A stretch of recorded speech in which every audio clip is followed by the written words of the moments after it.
Suck my pussy from behind. Yeah. What'd you say, Lizzo? Suck my pussy from behind. Ooh. That's what it sounds like. You're going to put me to sleep after we make relations like that. Are you talking to... I'm talking to Lizzo. Oh, right. And you, since you look like... I don't know what... Polka Michael Stipe. I'm going to come.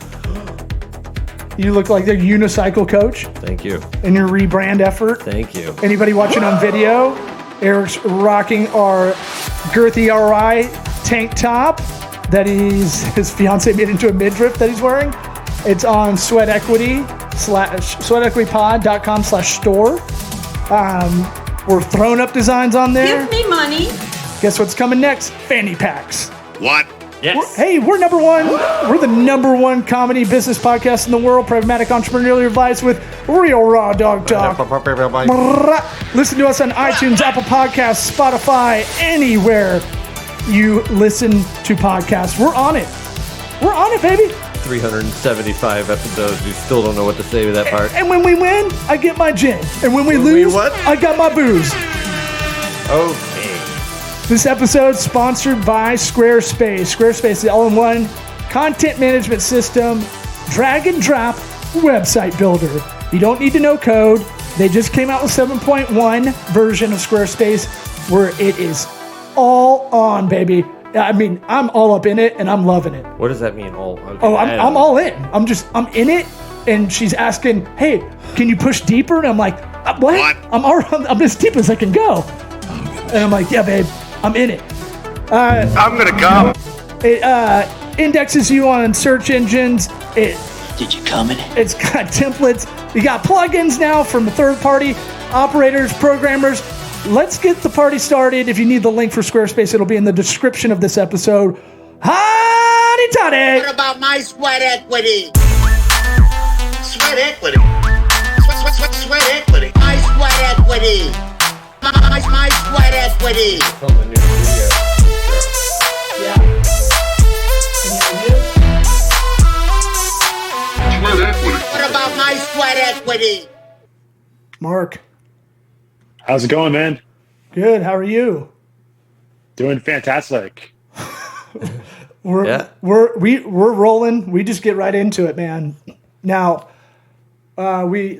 because we're so good at pre-production, we let the guests do their plugs at the top of the program. Oh, excellent. Okay, so I would say if you're on LinkedIn, Instagram, I'm on there. And then website is just markomlor.com, markomlor.com. Those are pretty much the main outlets for where you can reach me at. Yeah, if anybody's listening and needs like either any basic to intermediate to advanced kind of What? knowledge drops on All of them? Well, like he covers the spectrum. You're on the spectrum. I'm definitely. But the the thing is, I think I started following you because someone reshared something you posted, and I like the way you go about talking about branding, especially on the visual side, not just the messaging side. Now, Eric is going through a rebrand himself. That's this outfit. Yeah. Pick me apart. Interesting. Yeah. Interesting. I want to switch it up a little bit, you know. What do you think? Gay Walter White. It's, there's definitely something there. Definitely, something there. Some unique expression there. Absolutely. It really all depends on, what you're trying to communicate, just like any sort of rebrand. Yeah, what are you trying to communicate? I don't know. I guess I just had a burst of energy 10 minutes before the podcast, and I was like, So Jess wanted me. This is Jess's shirt, by the way. This is a girthy ROI. His We fiance. didn't wear this one, right? She cropped it. So girthy ROI. That's our slogan for the show because we want to Negative space. little negative space so you can wear it in public. That was the idea. Yeah, I can wear this in public. Nike font. Because no one's going to be like, no one really is going to read that unless they really look at it, Right. That was the idea. When you get funny shirts, but they say something like super crude on it. I had a Brett Favre I had a Green Bay sucks Brett Favre swallows on the back. I remember those. My mom threw it away. I think I was 13. I put it in the wash and it just never came out. My confirmation shirt. The fuckery was I did my own laundry at that point. She went in and got it. Did you pay for it with your own money though? Yeah, $25 at the Bucks game. Yeah, that was like all the Probably cash a really I nice had. shirt too. Really well made. My friend Jimmy brings it up like every 3 years. He's like, "Remember that shirt, dude?" I'm like, "Yeah, that was fucking awesome." I do. It's on the level Still with talk about it. a Big Johnson shirt. Now you're wearing, for people listening on audio, which are most of the listeners, you've got a half crop top Yes. of our tank top, the girthy ROI, like old school Nike style tank top. You've got yellow frames on with glasses on that I don't think are prescription. Yeah, they are. Okay, Not sorry, that guy. Sorry. And then you've got I'm blind. Trust me. you've got a Please believe me. you've got like a bad outdoor furniture hat. Yes. It's like wicker I didn't make almost. This. This I did find in the closet. What? Not mine. That can't be comfortable. Or It's so hot. I was going to say. It doesn't look comfortable. It's it doesn't hot. look comfortable at all. But I'm gonna wear it the whole time. Oh, you know what? I'm a pro. You know what it reminds me of? A high lie, Cuesta, Siesta, Yeah. whatever. Yeah. Bottom line is you're working to bring the crop tops back, and I respect that. Okay. Yeah, dudes in the '80s used to wear that. Like Oh yeah. those were like under your pads for football. Right. You'd wear that maybe, Yeah. but you'd still look super gay Panty without dropper. pads on. Right. Yeah. Now you Look look like you have a fake butt with all the pads. you look like one of the PE coaches in Dazed and Confused. Okay. Yeah, that's Okay. a big riff. Is that a good one? That's a solid reference for anybody Okie that loves that dokie. movie. All right, I've got. Now you did rebrand on the visual side. I got a brand name. I invented a drink. It's a white trash drink.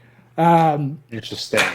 All right, it's the best white trash drink you'll ever have. You got to put Tito's in. Let's hear it. Okay, good Some start. good Tito's, start. right? I'm putting it in. You got to get Canada Dry ginger ale plus lemonade, 0 sugars because I'm watching my figure. Right? Absolutely. You know, what's a lemonade and iced tea? An Arnold Palmer. What's a Arnold Palmer. lemonade iced tea and vodka? I don't know. A John Daly. Okay. You never heard that? No. Really? No. And then this It's fun. is blonde. It's Canadian. So I named it Mayor Rob Ford. Pretty. Okay. All right. You know how high I was forgot and about that excited that, guy. I came up with I that? forgot about that. I know. guy. Just pulled that from like 8 years ago. It really is the best way. Well, the fact that the him. fact that it has the Rod Ford name and you came up with it while you're high seems like it was pretty on brand there. So I like where you're going with name wise. I talk about eating girls' pussy all the time on camera, I guess. That was the Oh, funniest. that's right. He's like, I got enough to eat for the both of us. Really? All right, Still Mark. Talking about pussy. We usually You're don't- a fat guy. We usually don't start with premeditated bits like this, but here we are. Yeah. We haven't been silly. You're welcome. We haven't been silly in a while. So, what? So, branding wise, let's do this. Let's ask the question. Well, I want to start off with a compliment for us because we were messaging back and forth, and you said you listened to one of the episodes where we talked about the creepy LinkedIn DM guys that slide into the DMs on LinkedIn. Podcast promote. Just why don't you tell us your thoughts about how great we are, just real quick. I like the kind of the spin you put on it business wise. You know, this is obviously not your conventional business podcast, and I feel like in a sea where things are very repetitive content wise, you guys are just like, to hell with that. We're gonna do our own thing, and you own it, and I love it. Well, Thank you. part of it's because we're immature. I mean, dick jokes will never not be funny. No. Anybody who They're only says getting funnier. anybody who says dick jokes, there's people that love dick jokes, and then there's the little bit of people that say And there's they hate them, Mormons. but they're lying. Liars. Yeah, Right. Exactly. They're liars. Dicks are always funny. Farts are always funny. There's Like- a universal truth. And then if you really get in any like golf club locker room or any bar, lawyers hang out at, or anybody that talks real business, they are way way grimier than what we talk about on here. Oh yeah, yeah, Like it's closer to Wolf of Wall Street kind of talk, right. You know?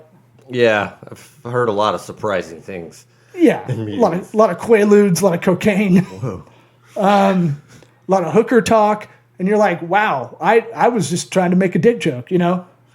I had a mutual friend I saw this weekend. He had a black hat. It just said cocaine on it in white, all caps, serif font. Wow. What do you think about that, I was Brandon? like, that's awesome. Either that, you're a narc, I want one the that worst says narc ever. Barbiturates. Yeah. So, Open Container was another fun one. Mark, you're in the Tampa Bay area, right? Yes, I am. And you moved here from where? I was originally from Columbus, Ohio, so I was from the default city of the default state of the default region. So I decided after 24 years to get the hell out of there and move somewhere more my taste. So the second most defaultiest. Yeah, we get all the rejects from Ohio and Florida. We get all the uncles that get strewn out on pills and shit. Not you though. Not no, you. You're cool. Not you. You're a cool one. Oh yeah, no, I moved there. I moved there 4 years ago before all the New Yorkers and New Jerseyans caught on. So I was kind of ahead of that curve. Well, yeah, I saw what I call a gratitude post that you posted about moving here 4 years ago, and how it's been a game changer for you. You know, it's weird you're within the area because usually all our guests have been kind of everywhere lately. Yeah. Let's go reverse style on the way we ask the question. We're gonna ask the question we asked last right now. What advice would you give your 13-year-old self? 31-year-old self. Okay. Advice to my 13-year-old self, I would say just genuinely believe in yourself. I think that would be because, you know, you can have all these big ideas and just keep them in your head forever, or you can commit to them and look yourself in the eye and say, you know what, we can make this happen if we stay persistent and we don't just, you know, bend and break when things get hard. Just stay the course and you'll never know what great places you'll end up. Did you grow up without a lot of confidence in yourself? It was definitely self-taught. You know, I wasn't, you know, what does that mean? I wasn't the most. It was something that I had to sort of build into, you know, whether I, you know, had this, you know, this greater perception of myself. But, you know, I was kind of had this, you know, scrawny, dorky frame or whatever. And, you know, what I was, you know, perpetuating or believing myself, you know, wasn't really resonating with people. So I really just had to build into it. You know, I had to, you know, just kind of become, you know, the persona I was today, whether it was, you know, getting better as a designer, getting more, you know, active in the gym, putting myself in situations where, you know, I would otherwise be awkward and uncomfortable, and just learning and growing through lived experience. And you know, I didn't want to wait around for someone to, you know, take my hand and put me into these, you know, situations where I would grow and become a better person. I had to do that for myself. I had to make myself a little bit uncomfortable to discover something greater within myself. Yeah, there's got to be that objectivity. At least that's how I've always been. It's like the confidence comes from just knowing that what good looks like, and then do it like that. Right, and that's all spread out through your whole life. It's kind of, you know, and if, you know, be humble about it. If you don't know what you're doing, it's fine. Were you kind of an introverted, nerdy-ish guy growing up? And didn't really gain weight. You look pretty big, I'm guessing, but you could benching right now. Yeah, are you doing squats as you're talking to us? Yeah, I'm actually in between sets, and now that you mention it, it was actually it's funny to say that in high school the only sports I did was I ran track and I ran cross country. That's what I would guess. Graduation high school. Yeah, cross country's not a real sport. I've been I don't think it's. I've been talking about it on stage. It's wow, really? It is. Yeah, it's the only sport for like when you got like these skinny kids with nothing else to do after school. So you're just like, go run. Yeah, you just go run. Put on in these the tiny woods. shorts. Let's go. Yeah. Looking back, that is 100% accurate. Like seriously, I came out of high school about $130 soaking wet. Everything that you know, everything that I am build wise started in college and just, you know, built from there. but yeah, I would say definitely started out introverted for sure. I was not really a social self-starter, but through college and life after college, like I said, I just put myself into these situations where it's like, it may not be comfortable at first. It may not be what, you think you can handle, but you're going to realize that, it's not as terrible as you think it is. And you're going to become accustomed to these otherwise uncomfortable situations and ultimately enjoy them. And that's kind of what pushed me more over to the extroverted side that I enjoy today. Yeah, you're eloquent writer when I see all these posts about your industry, branding, and it's that thing of like, I think it's always good to be that nerd, that grew out of that when you were talking about kind of growing up and getting older and getting physically bigger as well, gaining confidence, it sounded like you made yourself earn it. Right. Yeah. I think I like to sort of incorporate that journey into how I speak about the work I do.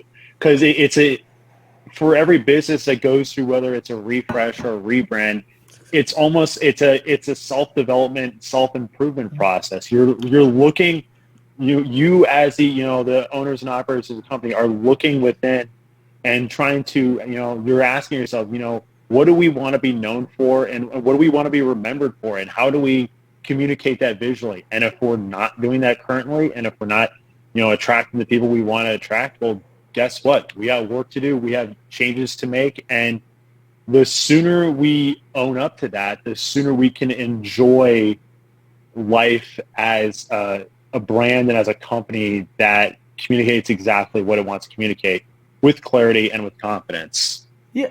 Yeah, I mean, you hate to be like, oh, you protect your own brand, but I mean, you life rebranded yourself after cross country.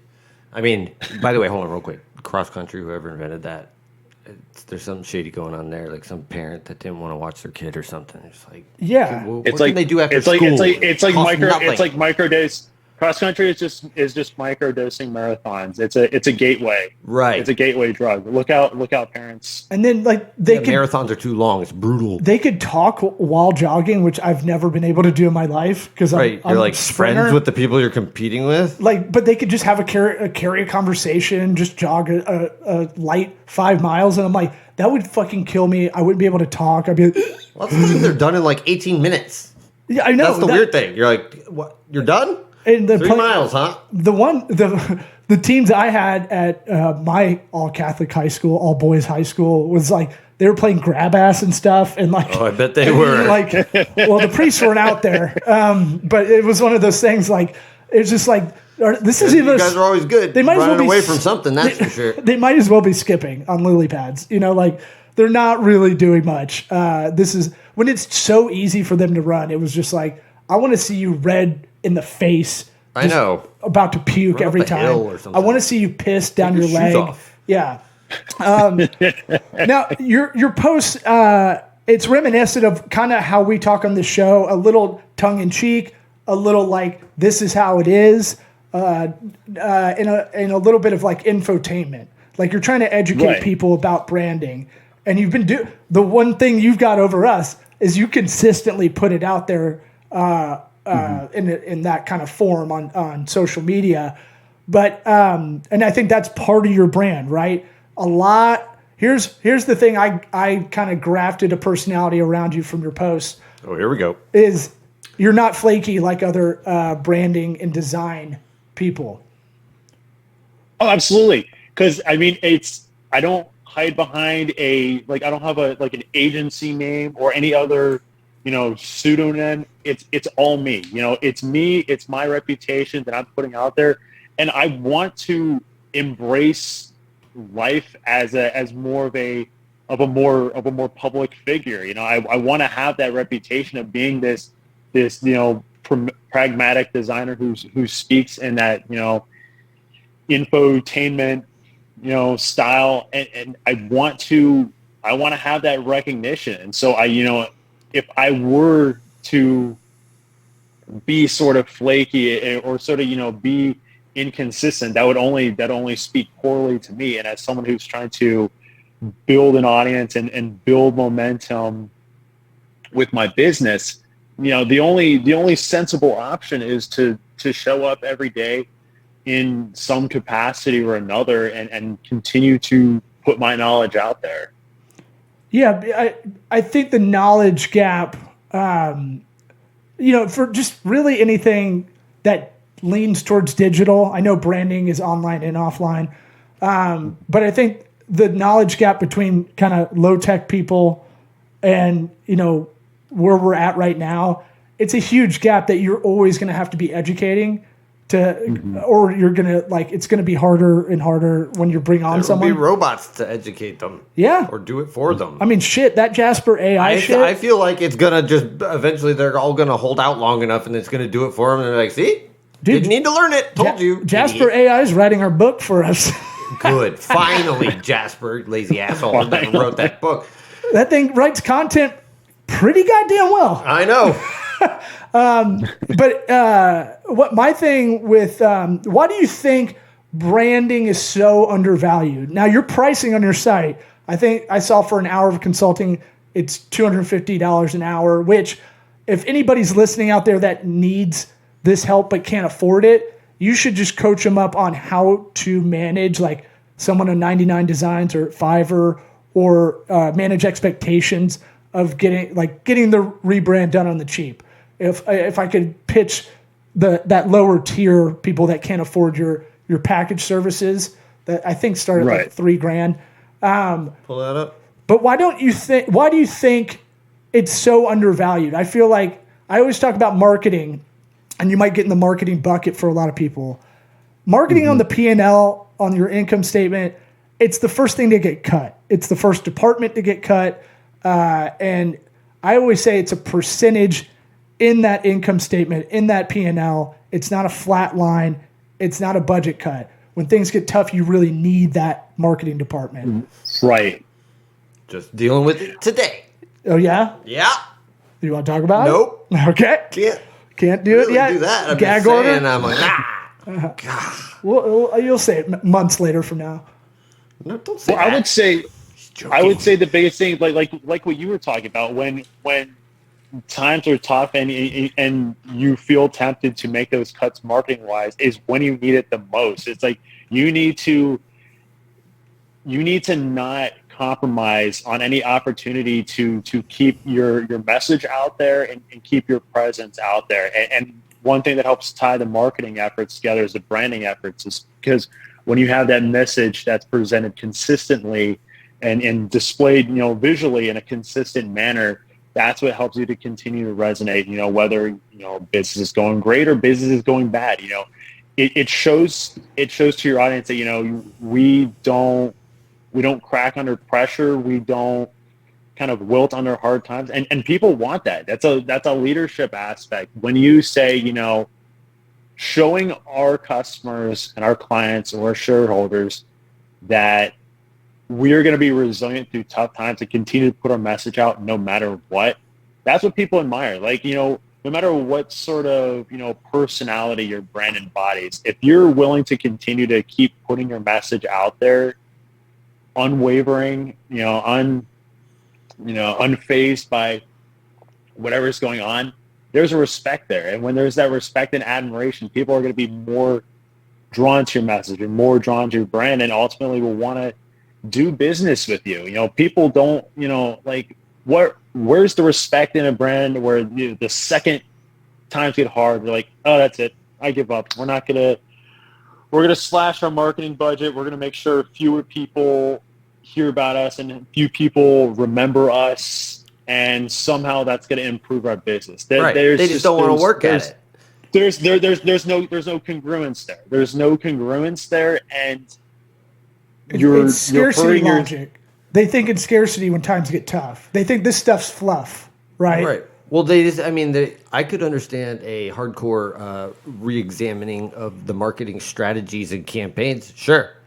Spend some time doing it, though. But, just be like, no, we're just going to pull money from it.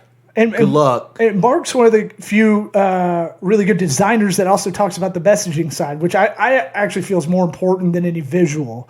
Look, your brand, it matters.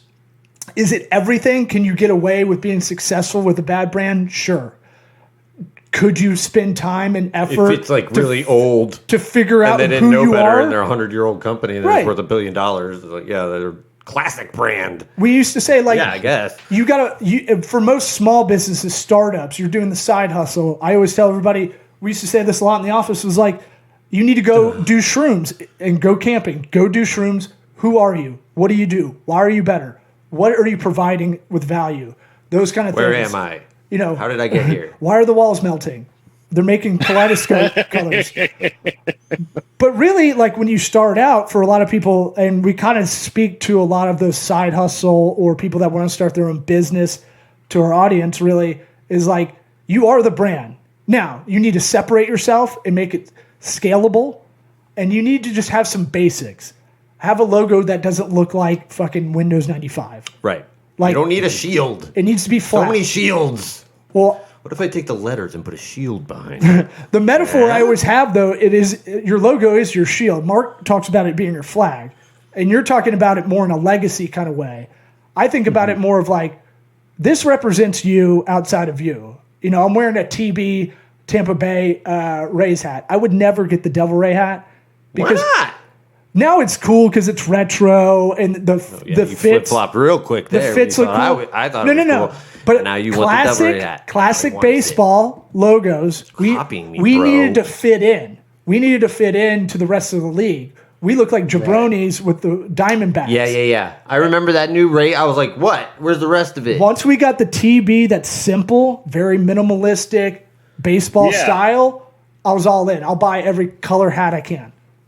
Yeah, wait. like '90s were kind of a rough time to enter any sports league. Yeah, granted, you look back now and there's like a novelty to it and a nostalgic element, but like being one of those new up and coming leagues, and it was just like the design trends were so wild back then that we needed to kind of correct course with that more dignified look that, what was it, like 2006, 2007, where they finally made the switch to the TB. Well, it's like Yeah, when you get you have to get frustrated with clients that just try to add more shit on there, and you're like, no, this is a diamond, A shield, maybe. right? This is yeah, Same. a little Throwing it out Zelda there. pixel shield, Some yellow glasses and a shield. a tunic and a shield and a sword. But it's that thing of like logos. I like doing logo concepting because it's a puzzle. They're really difficult. And then if nothing shows up, it's just like, Yeah, but what I realized later, somebody. after we've done like 200 rebrands on our side, is like you can still use that for icons. You can still use that for other imagery. You can still use the brand names that didn't work out, that didn't make it as the actual official name. You can use that in the copy, or throughout copy on the website, or in your brand messaging. What I didn't realize, like I would just toss every bad concept, the concepts that didn't get choose, just toss them out. And it was like, oh shit, you can actually repurpose some of this stuff. And if you want to get rid of someone, really, that's not going to be a good client. You just show them those as logo concepts. I guess that makes sense. Yeah, well, I'm just saying, like, creativity, you feel like it's sunk cost if it's not picked, if it doesn't work, right? But you might be able to reuse it. Poor mindset. I have like jokes that don't work out just talking about that subject, but if I tuck it into this topic, Behind your it'll legs. work. Yeah. Yep.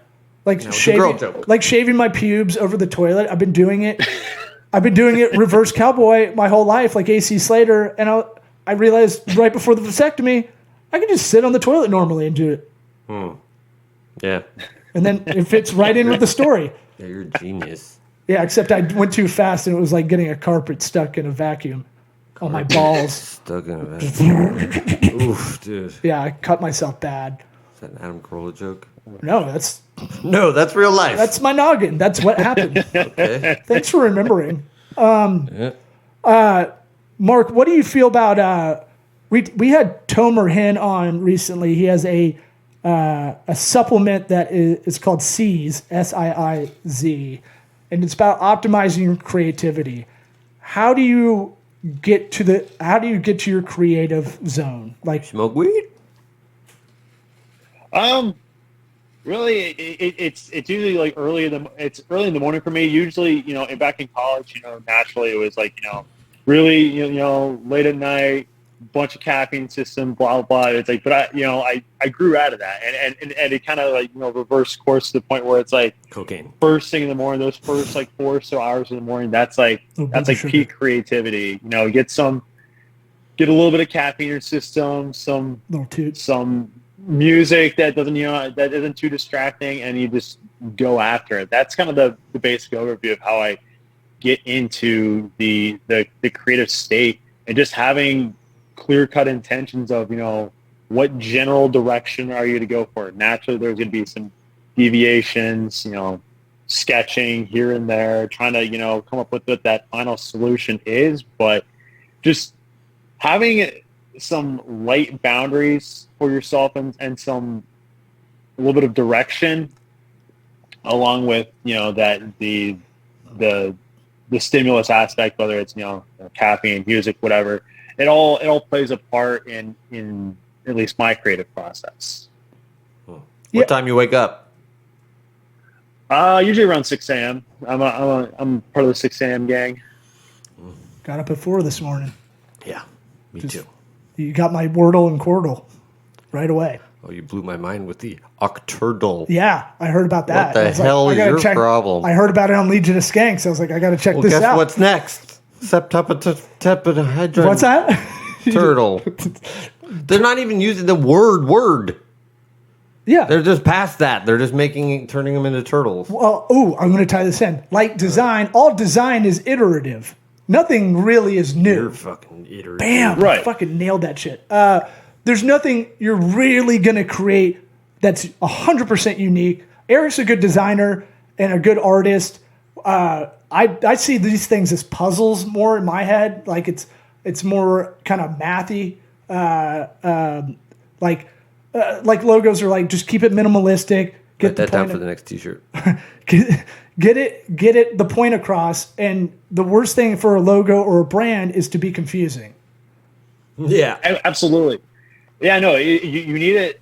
People always say that they try to frame this as an insult when they say, "Oh, I could draw that logo on a napkin," and I always say, "Great, so do it." That's what you want. You can recall it. That brand is so top of mind that you can just recall it that easily. How is that a bad thing? Now you're thinking about that company as opposed to any other company in the industry. Like, how is that an insult? Little kids will write it on their notebooks. I remember like kids would put like Adidas and Nike and Puma. Or trying to draw that perfect Nike check symbol. Mm-hmm. Impossible. I would write Big Johnson cartoons. Impossible. No Fear, dude. Remember that? Mm-hmm. That was your favorite. Did you ever have and ones? With and all one stupid sayings. Well, and one was cool at least. Oh. Well, yeah, because it was black dudes. Oh. Was it though? Skip to my Lou, dude. I don't remember that. My N1 name is Hot Man. Are you talking about the mixtapes? Yeah, N1 mixtapes. I'm not talking about the I was shirts. talking about the people who wore the shirts. Yeah, what is it? A lot of white guys. Life is basketball. The rest are just details. Wow. Right. I really pulled that out There of my were ass. some really stupid ones. Massimo was dope. What else? We're just going to talk about a lot of 90s brands that Mark wasn't around for. Right. I was at the tail end of these. I remember the names, but I was like too young to really like appreciate them. But all these names are ringing bells for sure. Well, Classic. I'm still just slaving over trying to get us rebranded to an early 90s neon kind of theme. Mm-hmm. Not realizing it's like the hip thing kids are really into now. Hence like the Devil Ray jersey. Right. Like kids are wearing that because it's got all the neons because it's kind of ugly. Like it's all these Zuba pants are making their comeback. Yeah. I mean, Those, ugly is cool. see some asshole dressed like me. I still rock Umbros Nobody likes that. or Kappa. All right. Well, Sambas. Sambas were dope, dude. That's a good one. I was a Lanzera guy. Anything you want to leave us with? I think the last thing I had for you was really like, you kind of talk about your brand is your legacy. And I don't know if that's something that's, I noticed that in a few of your posts lately, right? You're kind of talking about this is the thing you might be remembered by. That just hit me hard. Right. You know, we got gray pubes, so we're starting. I almost died on Saturday driving on the bridge from Tampa to St. Pete.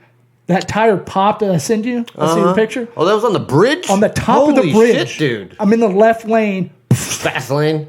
I'm going 70. Oh. And I'm such a psycho. I get calmer in emergency situations. I get all the way. Humble brag your way. No, You got I it. mean it's just it's psychotic. It's all right. American Psycho, dude. I don't know what that is. I think that's Well, why. I think psychos are cool then. Thanks. You ever heard of Whitney Houston? But it's that thing of like, I went all the way 5 lanes over to the emergency lane, didn't even make anybody move their course. And I was like, but then it hit me like the last couple of days. Like it didn't hit me until like hours later that night. Oh man. I was like, Life's I could short. have really fucking died because of fuck you, TireRack.com. They just called me and they're like, we're not going to take that warranty. For the old tires, one of them popped like that, remember? Yeah. It looked like shredded fucking cheese on a goddamn taco. Go to a different place, dude. Well, no. Well, they're like, No. the customer service in email was like, if you buy new tires, you got to buy them so you can get From where? What's it called? TireRack.com. Fuck you. Is that a good one? The lady called me today. And I was like, your guy told me to buy tires so that I can get paid for the shitty tires that popped. I've had 2 pop. Fucking on the rim. Trying to drive. Like Grand Theft They're Auto. on blast, TireRack.com. God damn, dude.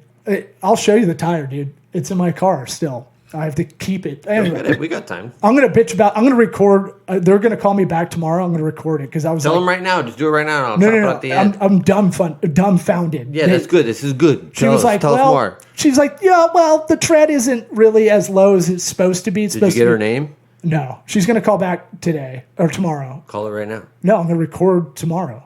Caught me off guard. I thought it was the customer service guy I'd been talking to. Anyway, Mark, You're a girl. any advice about legacy, your brand? Like, How to sue tire companies. look, TireRack has Entire company. TireRack is a pretty shitty brand, and they're ruining it by their brand messaging via their customer service. We'll never shop on that store again online. Fuck you, unless you hit our ad salespeople up. I mean, I would never buy tires online, though. Well, I would just say that any action that your company makes, including apathetic ones like Tire Rack did, it's all a reflection on your brand and whether or not that's really supporting your values and your messaging. So you have to be mindful of that, whether that's in a certain ad campaign or a way you treat your customers. It's like you have to be mindful of this because these are the kind of things that compromise your brand equity, which is basically the summation of perceptions and opinions that shape your brand's value. And when you do not live up to what you're talking about, that's going to compromise your equity, and people are going to perceive you as this kind of shifty, unreliable brand, which no one wants to be remembered for that. Well, I want to find the gnarliest published company values that we can find. Because they're all the same mostly, but there's one out there that's awesome. company values. Yeah, that like they core put values. Right. They put it in their business plan. Oh, it's got to be like OnlyFans or something, Maybe. We got to find it. or like Send it in. Fleshlight's Mail core it in. values. Right, exactly. Yeah. Dishwasher safe, Right. What's your mission? in and out. Yeah. Don't tell your wife. Thanks for coming on, man. We'll have you back on. I have a bunch of other questions. I want to hear about showing fewer concepts. More outfits. We're gonna both rebrand by the time you come on again. What's it called? We'll have you on before the year ends. Thanks for coming on, bud. I would love to come on again. Absolutely, man. Yeah, keep doing your shoulder presses, bro. Oh, for sure. Yes, absolutely. Hit that kratom. Thanks, dude.